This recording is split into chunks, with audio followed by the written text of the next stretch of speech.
안녕하세요. 슬기로운 스테이블 코인 생활 시간입니다. 저희가 지난 에피소드들에서 네이버 곱하기 업비트, 원화 스테이블 코인 실사용 가속이라는 이 큰 그림을 쭉 따라가고 있는데요. 오늘은 그 네 번째 시간입니다. 스테이블 코인이 어떻게 그 가치를 딱 1원에 붙들어 맬 수 있는지, 그 비밀의 핵심이죠. 유동성에 대해 좀 깊게 이야기 나눠보려고 해요. 특히 업비트 같은 거래소에서 이게 실제로 어떻게 작동하는지 그 엔진룸을 한번 살짝 들여다보는 그런 시간이 될 것 같습니다. 어떻게 그 어려운 1원 고정이 가능한 건지 그 운영 전략의 속살을 한번 같이 파헤쳐 보시죠. 물론 시작하기 전에 오늘 내용은 어디까지나 정보 제공이 목적이고요. 특정 상품 투자를 권유하는 건 절대 아니라는 점, 이거는 꼭 기억해 주시면 좋겠습니다. 자, 그럼 스테이블 코인 가격 안정성의 심장, 유동성의 세계로 함께 들어가 볼까요? 네, 반갑습니다. 그 스테이블 코인이 이름 그대로 스테이블, 그러니까 안정적이려면요. 말씀하신 대로 결국 유동성이 전부라고 해도 과언이 아닙니다. 언제든 내가 원할 때 그 1원 근처에서 쉽게 사고 팔 수 있어야 하고, 또 정말 필요할 때는 진짜 1원으로 바꿀 수 있다. 이런 믿음이 있어야 하거든요. 네, 그렇죠. 믿음이 중요하죠. 이걸 가능하게 하는 세 가지 큰 기둥이 있습니다. 첫 번째는 진짜 1:1 교환을 보장하는 상환 창고. 두 번째는 거래가 마르지 않게 하는 두터운 오더북. 그리고 세 번째가 가격 급변동을 막아주는 똑똑한 마켓 메이킹, MM 정책입니다. 이 세 가지가 정말 톱니바퀴처럼 잘 맞물려 돌아가야 해요. 상환창구, 오더북, 그리고 마켓 메이킹. 이 세 가지가 핵심 기둥이군요. 네. 근데 이 시스템이 아무리 잘 설계되어 있어도 사용자들이 이걸 믿을 수 있어야 하잖아요. 맞아요. 신뢰가 없으면 아무 소용없죠. 그래서 그 과정에서 스프레드, 그러니까 사고 파는 가격 차이를 얼마나 좁게 유지하는지, 또 돈을 돌려달라는 요청, 상환 요청이 막 몰릴 때 얼마나 투명하게 처리하는지, 그 상환 대기열 운영 방식 같은 거요. 그리고 중요한 변경사항이 있을 때 얼마나 빠르고 명확하게 공지하고 가이드라인을 주는지, 이런 아주 세세한 운영 방식들이 사용자의 신뢰를 얻는 데 정말 결정적인 역할을 합니다. 유동성이 중요하다는 건 이제 알겠는데 그게 정확히 어떤 구조로 되어 있는지 조금 더 쉽게 설명해 주실 수 있을까요? 뭐랄까 건물의 설계도처럼요? 좋습니다. 비유 좋네요. 크게 4개의 층으로 된 건물이라고 한번 상상해 보시면 이해가 쉬울 것 같아요. 4개의 층이요? 네, 1층부터 보면 여기가 발행과 상환이 이뤄지는 곳입니다. 여러분이 가진 원화를 스테이블 코인으로 바꾸거나 발행, 반대로 스테이블 코인을 가지고 있다가 다시 원화로 찾아가는 상환, 가장 기본적인 1:1 교환 창구죠. 은행 창고랑 비슷하다고 생각하시면 돼요. 가장 기본이 되는 층이군요. 네, 다만 가끔 시장이 너무 혼란스러울 때가 있잖아요. 그럴 땐 잠깐 문을 좀 좁히거나, 즉 한도를 설정하거나 수수료를 살짝 조정하는 그런 안전장치가 있을 수 있습니다. 일종의 비상 브레이크 같은 거죠. 네네, 이해됩니다. 그럼 2층은 뭔가요? 2층은 바로 거래시장, 즉 업비트 같은 거래소의 오더북입니다. 사용자들이 스테이블 코인을 서로 사고 파는 아주 활발한 시장이죠. 여기서 중요한 개념이 몇 가지 있는데요. 하나는 뎁스라고 부르는 건데, 지금 가격 근처에 사려는 주문과 팔려는 주문이 얼마나 빽빽하게 쌓여 있는지를 보여주는 겁니다. 그 주문의 두께 같은 거군요. 맞아요. 그리고 또 중요한 게 스프레드인데요. 이건 가장 싸게 팔려는 가격이랑 가장 비싸게 사려는 가격의 차이예요. 이게 좁을수록 거래하기 좋다는 뜻이고요. 네, 스프레드가 좁아야 좋죠. 그리고 이제 3층에는 유동성 지원군, 바로 마켓메이커가 있습니다. 마켓메이커요? MM. 네, 이 MM들은 시장에 계속해서 나는 이 가격에 사겠다, 나는 이 가격에 팔겠다는 주문을 계속 내놓는 거예요. 그래서 거래가 끊기지 않게 도와주는 역할을 합니다. 뭐랄까 시장의 윤활유 같은 존재죠. 근데 이들도 그냥 마음대로 하는 게 아니라 정해진 규칙, 정책에 따라 움직여요. 예를 들면 스프레드는 얼마 이하로 유지해라, 스테이블 코인 재고는 이 정도 범위 안에서 관리해라, 이런 식으로요. MM도 정해진 규칙 안에서 움직이는 거군요. 그렇죠. 마지막 4층은 이 모든 걸 관리 감독하는 운영본부, 즉 거버넌스라고 할 수 있습니다. 스테이블 코인 가격이 갑자기 1원에서 확 벗어나는 비상 상황, 이걸 디패깅이라고 하는데요. 이런 디패깅이 생겼을 때 어떻게 대처할지 미리 짜놓은 계획, 즉 플레이북이 여기에 속하고요. 또 사용자에게 상황을 어떻게 알릴지 공지 방식, 문제가 생겼을 때 원인을 분석하고 개선하는 과정 같은 운영 정책과 관련된 모든 것들이 이 4층에 해당됩니다. 와, 네 개 층이 정말 긴밀하게 연결되어 돌아가는 시스템이네요. 네, 맞습니다. 이 네 개 층이 서로 잘 협력해야 스테이블 코인이 안정적으로 유지될 수 있는 거죠. 그중에서도 역시 1층, 그 상환 창구가 제일 중요해 보이는데요. 만약 여기가 무너지면 뭐 다 소용없는 거 아닌가요? 여기가 바로 정말 1원이 보장된다는 그 믿음의 근원지잖아요. 구체적으로 어떻게 운영되는 건가요? 네, 정확히 보셨습니다. 상환 창구는 스테이블 코인 신뢰의 최후 보류예요. 가격의 닻이라고 할 수 있죠. 기본적인 절차는 사실 생각보다 간단합니다. 사용자가 상환 신청을 하면 먼저 본인 확인, 즉 KYC를 하고요. 또 위험평가 같은 걸 거칩니다. AML 같은 거요. 별 문제가 없으면 사용자의 은행 계좌로 약속된 1.1 비율의 원화를 보내주는 거죠. 네, 절차 자체는 단순해 보이네요. 근데 실제 운용에서는 몇 가지 안전장치가 아주 중요해요. 첫째는 상황에 따른 수도꼭지 조절 기능입니다. 이걸 스로틀이라고 하는데요. 스로틀요. 네, 시정이 갑자기 너무 과열되거나 아니면 반대로 얼어붙어서 상환 요청이 폭주할 때가 있잖아요. 그러면 시스템 전체가 위험해질 수 있으니까 그럴 때 일시적으로 한 번에 상환할 수 있는 금액에 제한을 두거나 수수료율을 살짝 조정해서 상환 속도를 조절하는 거예요. 댐에서 물 방류량 조절하듯이요. 아, 과도한 자금 유출을 막는 거군요. 그렇죠.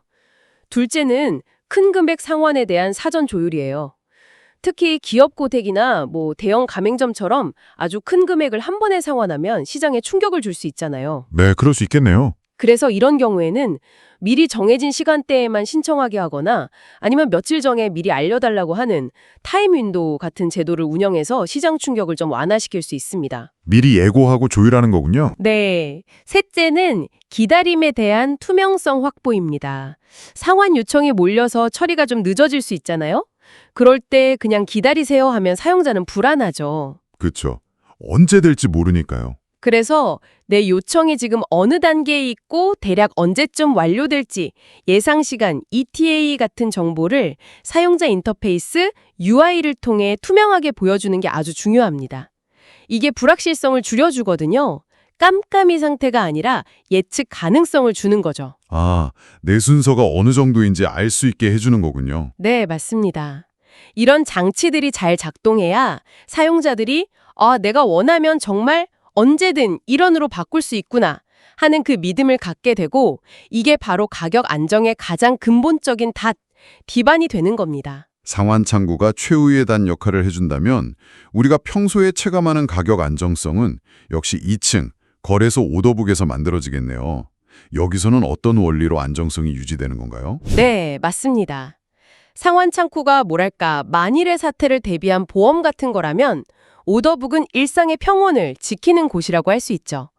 이 오더북이 얼마나 건강한지가 평소 가격 변동폭을 결정합니다. 오더북의 건강 상태요? 네, 여기서 핵심 개념 몇 가지를 좀 쉽게 풀어볼게요. 첫째는 아까 잠깐 언급했던 뎁스, 즉 오더북의 깊이입니다. 1원이라는 가격 근처에 사려는 사람들, 매수 호가와 팔려는 사람들, 매도 호가가 얼마나 두텁게 벽을 쌓고 있는지를 말해요. 이 벽이 두꺼우면 두꺼울수록 누가 갑자기 큰 물량을 던지거나 혹은 사더라도 가격이 크게 흔들리지 않고 스펀지처럼 그걸 흡수할 수 있습니다. 아, 충격 흡수 능력이군요. 그렇죠. 둘째는 스프레드입니다. 이건 가장 싸게 팔려는 가격, 최우선 매도 호가와 가장 비싸게 사려는 가격, 최우선 매수 호가 사이의 간격이에요. 이 간격이 좁으면 좁을수록 내가 원할 때 거의 1원에 딱 맞춰서 사고 팔 수 있다는 뜻이고 거래할 때 손해도 덜 보게 되는 거죠. 이게 바로 사용자가 직접적으로 느끼는 가격 안정성의 가장 중요한 지표 중 하나입니다. 체감 안정성이죠. 네, 스프레드가 좁아야 거래 비용도 적고요. 맞아요. 셋째는 체결 품질도 중요합니다. 내가 주문을 냈는데 내가 생각한 가격이랑 좀 다르게 체결됐네? 이런 슬리피지가 적어야 하고요. 또 주문이 빨리 처리되는 체결 속도도 중요하죠. 그리고 한번 거래가 깍 되고 나서 그 빈자리가 금방 다시 새로운 호가로 채워지는 속도, 리필 속도 같은 것도 중요합니다. 이런 것들이 다 좋아야 거래 경험이 쾌적하고 시장도 효율적으로 돌아가요. 슬리피지, 체결 속도, 리필 속도, 거래 품질도 중요하군요. 네. 마지막으로 오더북은 여러 시장 간의 가격 맞추기 역할도 합니다. 이걸 차익 거래라고 하는데요.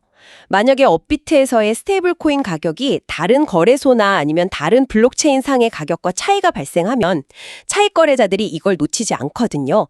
싼 곳에서 사서 비싼 곳에 팔면서 이익을 챙기는데 이 과정에서 자연스럽게 가격 차이가 줄어들면서 다시 1원 근처로 수렴하게 만드는 효과가 있습니다. 아, 시장 스스로 가격을 찾아가게 만드는군요. 네, 오더북은 바로 그런 활동이 일어나는 중요한 판이 되는 거죠. 그렇군요.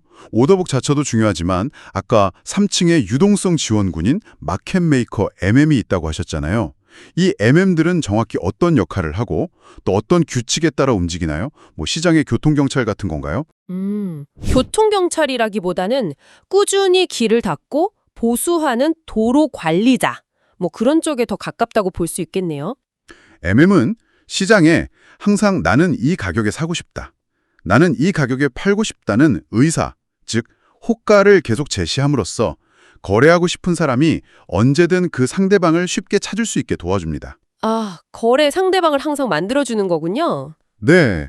그리고 갑자기 한쪽 방향으로만 거래가 막 쏠려서 가격이 급격하게 움직이는 걸 막아주는 일종의 완충제 역할도 하고요. 변동성을 줄여주는 역할이군요. 그렇죠. 근데 이 MM들은 자원봉사자가 아니니까 명확한 계약과 규칙에 따라서 움직입니다. 핵심적인 운영 규칙 몇 가지를 보면요. 1.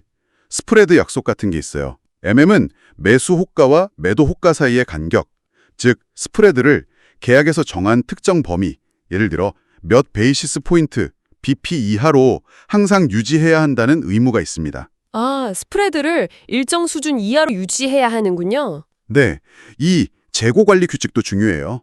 MM도 계속 사고 팔다 보면 스테이블 코인 재고가 너무 많이 쌓이거나 반대로 너무 부족해질 수 있잖아요.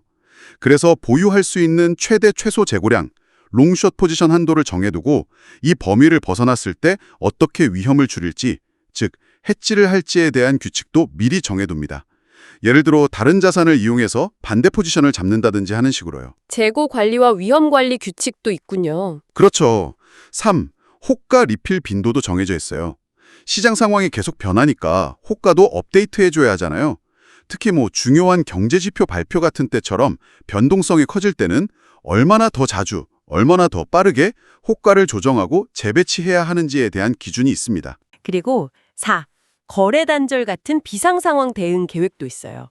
거래소 시스템 API에 문제가 생기거나 인터넷 연결이 끊기는 등 예상치 못한 상황이 발생했을 때 그래도 최소한의 호가는 유지하는 식으로 안전 모드, 세이프 모드를 운영하는 방안 같은 것도 미리 준비해 둡니다. 비상 상황 대비체까지 꽤 촘촘하네요. 네, 굉장히 중요하죠.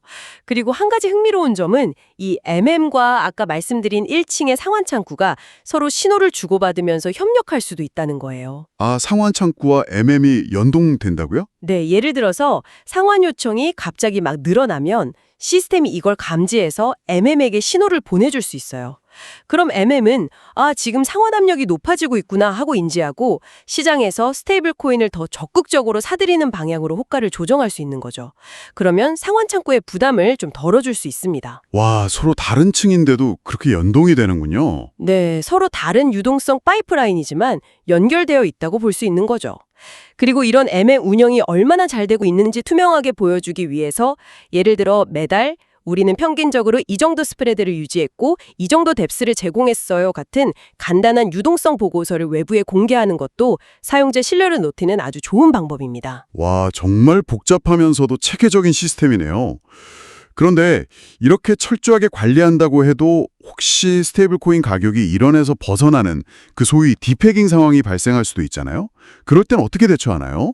미리 짜둔 비상 매뉴얼 같은 게 있나요? 당연히 있습니다.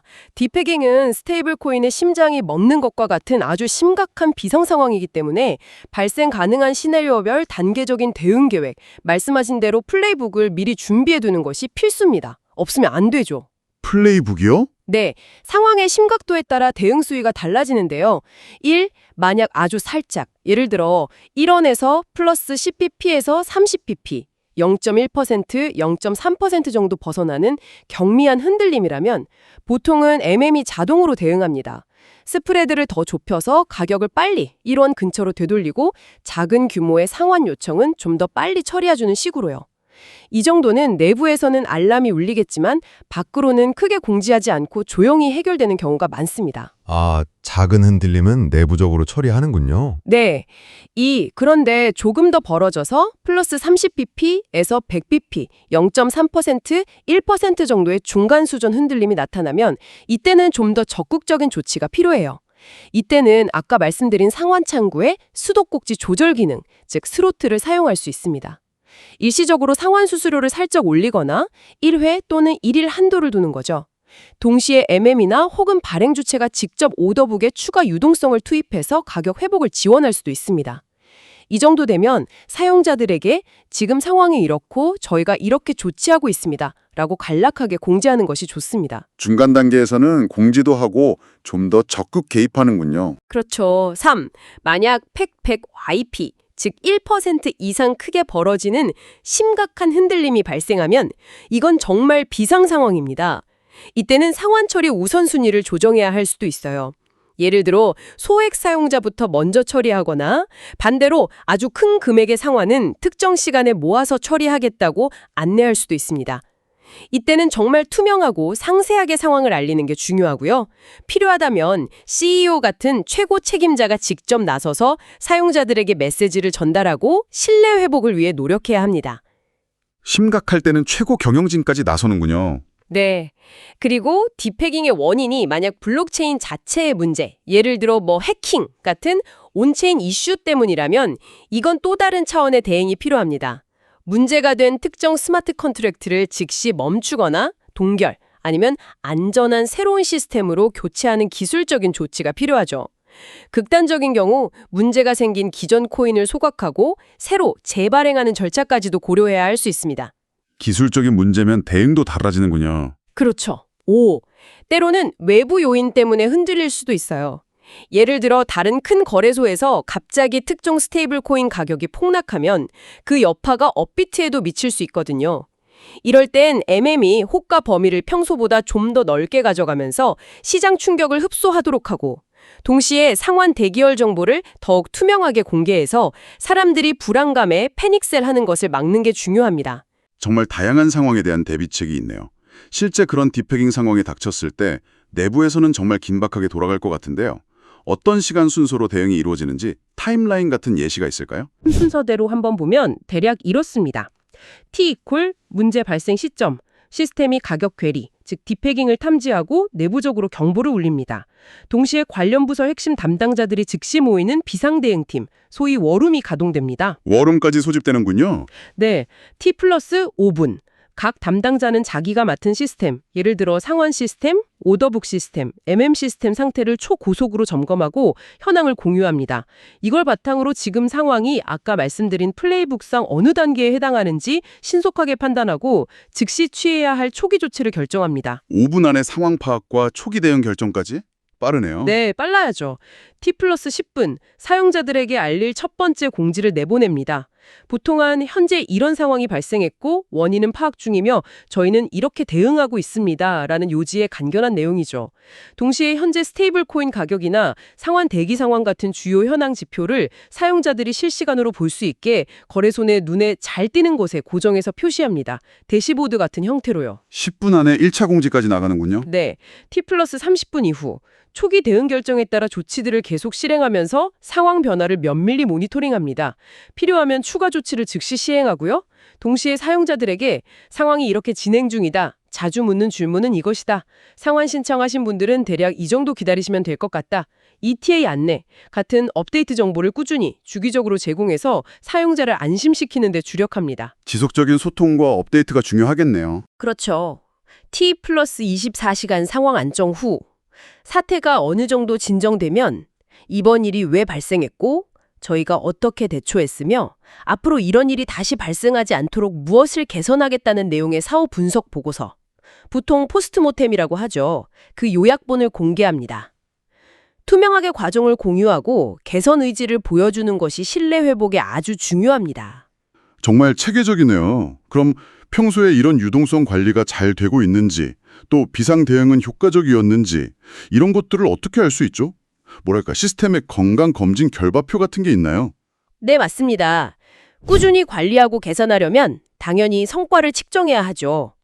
그래서 핵심 성과 지표 KPI를 정해서 내부적으로 대시보드를 통해 계속 모니터링합니다. 몇 가지 중요한 지표를 예로 들어볼게요. 네, 어떤 것들이 있나요? 우선 가장 기본적으로 평균 및 최대 스프레드를 봅니다. 아까 말씀드린 사고 파는 가격 차이가 평소에 얼마나 좁게 유지되는지, 그리고 시장이 좀 불안정할 때 최대 얼마나 벌어졌었는지를 베이시스 포인트 BP 단위로 측정합니다. 당연히 낮을수록 좋겠죠. 네, 스프레드는 낮을수록 좋고요. 다음은 주요 가격대 오더북 뎁스입니다. 그냥 전체 오더북 물량보다는 1원 가격 근처, 예를 들어 플러스 5틱 최소 호가 단위 이내에 사려는 주문과 팔려는 주문이 얼마나 두텁게 쌓여 있는지를 금액이나 수량으로 봅니다. 이게 두터울수록 안정성이 높다고 평가할 수 있고요. 특정 가격대의 뎁스가 중요하군요. 네. 그리고 디패깅 관련해서는 가격 괴리 발생 후 정상화까지 걸리는 시간을 측정합니다. 이걸 차익거래 회복 시간이라고도 볼 수 있는데요. 가격이 잠깐 1원에서 벗어났다가 다시 정상 범위 안으로 들어오는데 얼마나 걸렸는지 보는 거죠. 이게 짧을수록 시스템의 복원력이 좋다는 뜻입니다. 회복 탄력성이군요. 상환 쪽에서는 상환 신청 후 처리 완료까지 걸리는 평균 및 최대 대기 시간을 봅니다.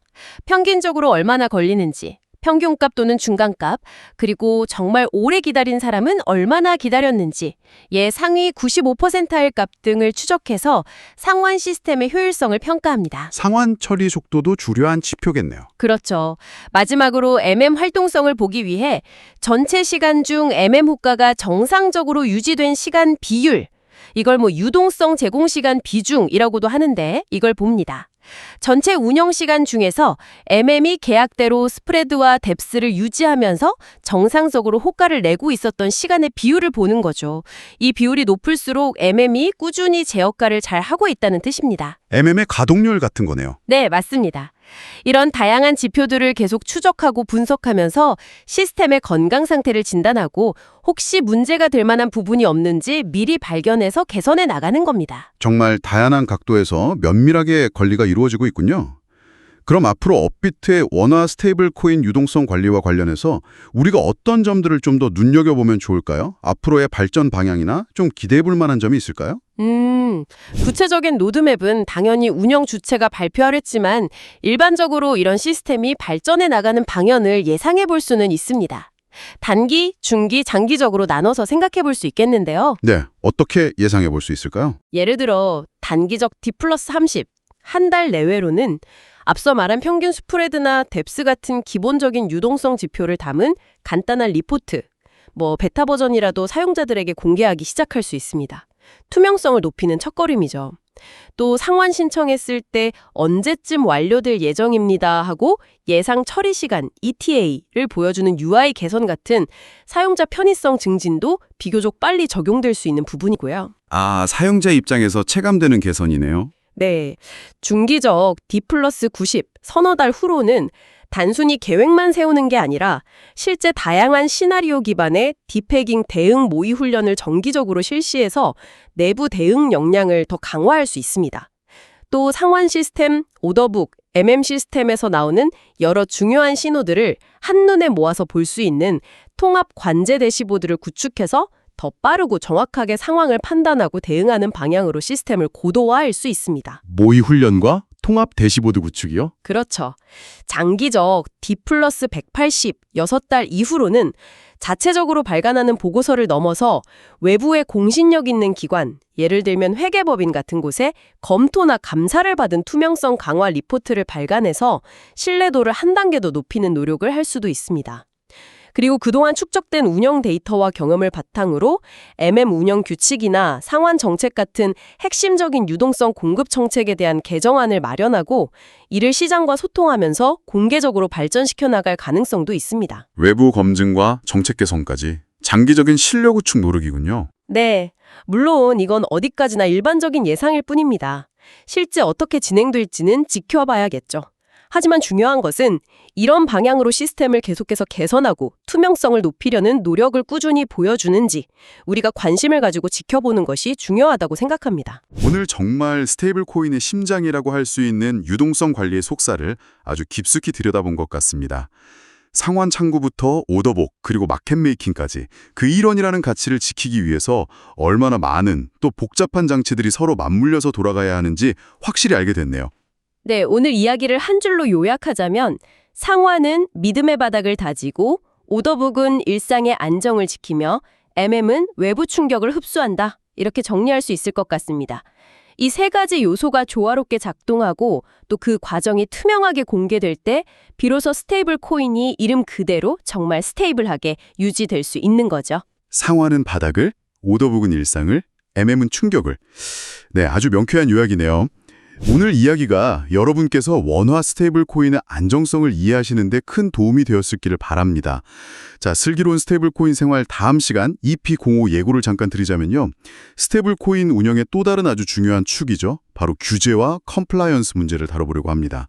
어쩌면 좀 머리 아프게 느껴지실 수도 있는 고객 확인, KYC, 자금 세탁 방지, AML, 트래블 룰, 공시 의무 같은 이런 복잡한 개념들을 한 번에 알기 쉽게 정리해드릴 예정이니까요. 다음 이야기도 꼭 함께 해주시면 감사하겠습니다. 구독과 알림 설정도 잊지 마시고요. 그럼 오늘 이야기는 여기서 마무리하겠습니다. 긴 시간 들어주셔서 감사합니다.